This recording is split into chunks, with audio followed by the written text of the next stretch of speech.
Hello guys, this is Jonathan Munoz, and today I just want to talk about a question that I have been receiving in some emails. Is about students that have a year of graduation of more than 5 years, close to 10 years. More than 10 years, I really think it's going to be very difficult to match. You could still do and continue on the fight, but try to listen to me on this on the year of graduation. More than 5 years is considered very old. Close to 10 is really old. So what can you do to increase your chances or have any chances to match?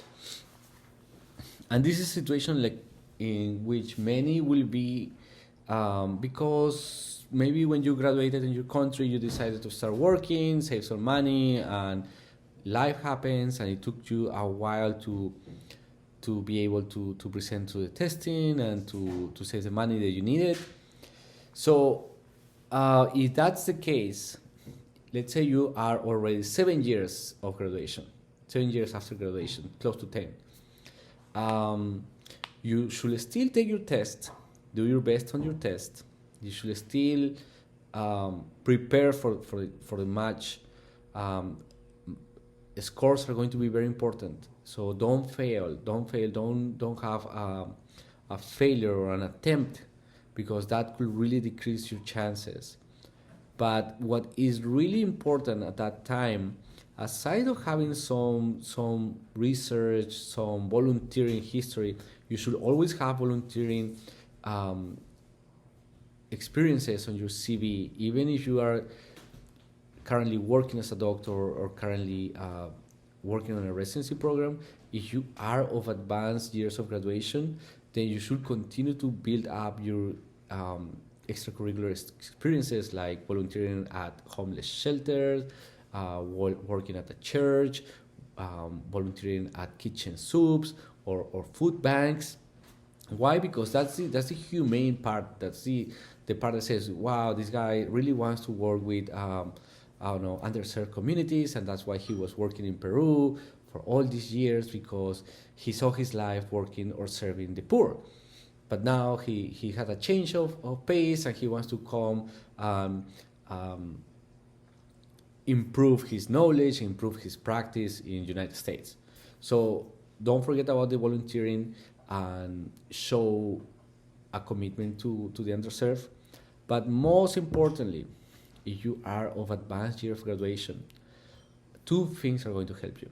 One is that you have an specialty in your country.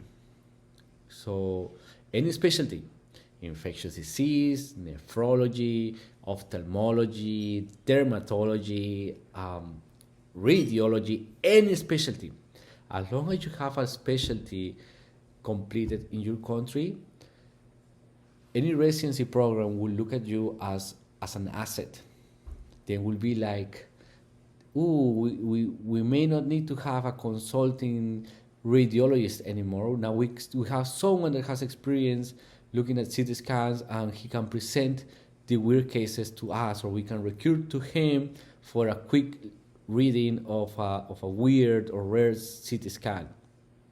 So see, having a residency training specialty in your country will become an asset to us.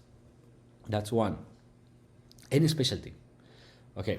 The second one is for you to network, and sadly, this is the truth.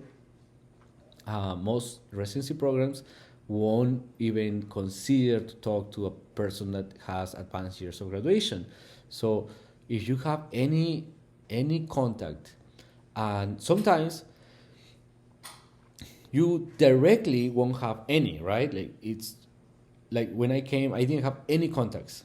But now times have changed, and there is Facebook, there is Instagram, there is missions that go to countries.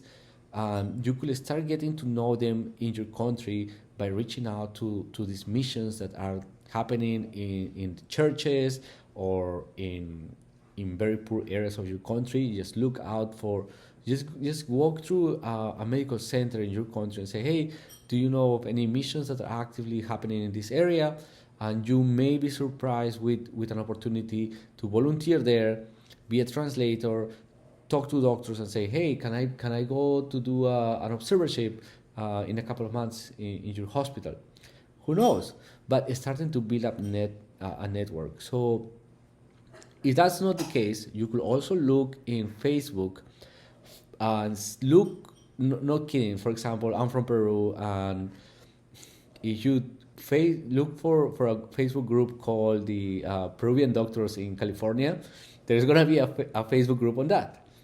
And so I would suggest you to look for that. Look for the Society of Doctors of Pakistan, for the Pakistani doctors in Los Angeles, or Pakistani doctors in United States, or J1 visa Pakistani doctors, or just the J1 visa doctors group, and find someone first related to your nationality, because some of them will be more open to work with you, to get you into an observership, or to lead you, to guide you to a proper place where you have chances, or even maybe, who knows, maybe they are program directors and they will give you a chance, but the chance will probably come on a form of a observership, because they really want to know, okay, will this guy work?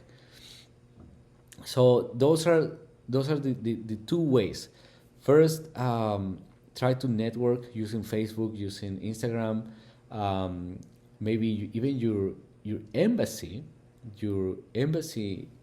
in your country, the United States embassy in your country may have information on the association of doctors in United States related to your country, and that could be a way.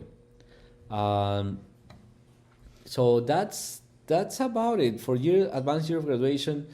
Having a residency experience in your country, having contacts, and remaining clinically active. Remaining clinically active, meaning that you are still working as a doctor and you are still doing volunteering. Aside of that, once you get in United States and you move into here looking for the opportunity to apply, remain not you won't be able to be clinically active in United States, but you could be engaged in the community by doing volunteering in United States. So that's what residencies look and say, oh, he's very involved in his community in United States, in the Pakistani community in the United States, by going to help the homeless in that area, which is heavy on Pakistani population, or he goes to this church very often with the Pakistani community, and so on. So once you get here, don't lose that part of becoming active in your community, because by being active in your community, you might meet a doctor. You won't believe how many doctors go to church, right? And it's something that we don't think when we're here. So remain active, and the best places to do that is church or the homeless shelters, because people volunteer here a lot. Okay, guys, this is my advice for the advanced year of graduation, guys. Hopefully, it gives you a different perspective, and I may not be right. I may be wrong in some things. Some people will say different, but this is what I've seen. This is what I've seen with people that I talk, and how they made it, being of year of graduation 5, 7 years, 10 years. So good luck.